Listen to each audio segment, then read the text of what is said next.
Hello and welcome to this series of RI in-person interviews here at the PRI in-person annual conference this year in Cape Town, South Africa. My name is Hugh Whelan, Managing Editor of Responsible Investor magazine, and with me today we have James Gifford, Executive Director of the United Nations supported Principles for Responsible Investment. James, welcome.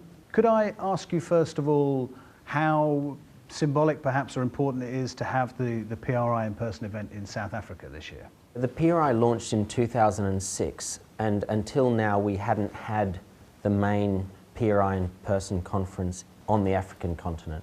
We felt it was really important that given the huge momentum in investment in Africa and the ESG risks associated with that investment, that it was an ideal time to come. Could you talk to me, James, about some of the most topical ESG themes that investors are looking at today? So the most topical areas are clearly labour standards and human rights, and I think the issues in South Africa with Lonmin and the Marikana incident, where we took a group of signatories to see the mines last week. I think that issue is still incredibly important. Obviously, HIV/AIDS in Africa and ensuring that workforces are looked after. There are also huge issues around water scarcity, conflict, and anti-corruption.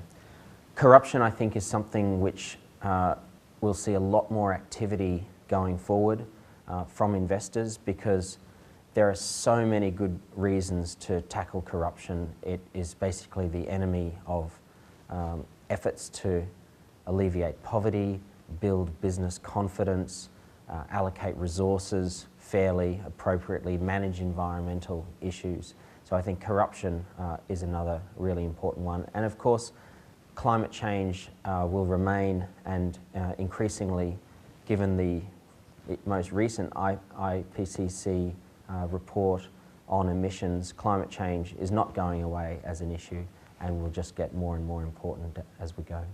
Could you talk a bit, James, about what the major ESG themes are on the conference agenda this year, and maybe highlight a couple of the areas that you think are going to be particularly important to attendees? A lot of the themes at this year's conference will include discussions of ESG issues and opportunities in Africa.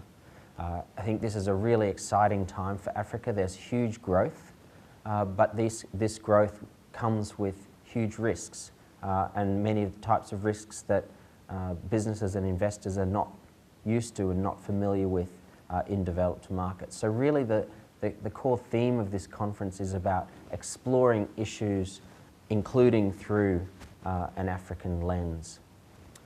One issue which I think is really important is the issue of inequality and increasing inequality, both in developed countries and developing countries.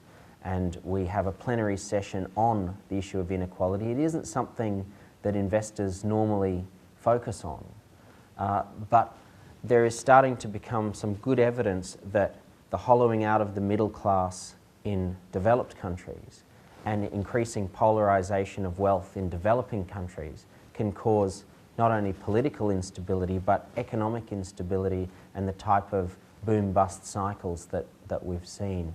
So I think inequality is a really interesting issue to watch and how the world responds. Last question, James. How important do you think these gatherings of investors are around the PRI in-person event? So from the very beginning of the PRI, one of the goals was to create a community. Investment institutions alone have very little power, given that most investors own only very small proportions of companies' shares. So we needed to build a community of investors and bring them together in the way that the corporate sector has been very tightly networked over generations. The investment sector hasn't until now. And so the PRI is really bringing investors together globally once a year at the PRI in-person conference to really start to build common understandings, build trust, build networks. And the ultimate goal is to build coalitions and collaborations, whether it's shareholder engagement or down the track co-investment, to actually go out and be sustainable and responsible investors.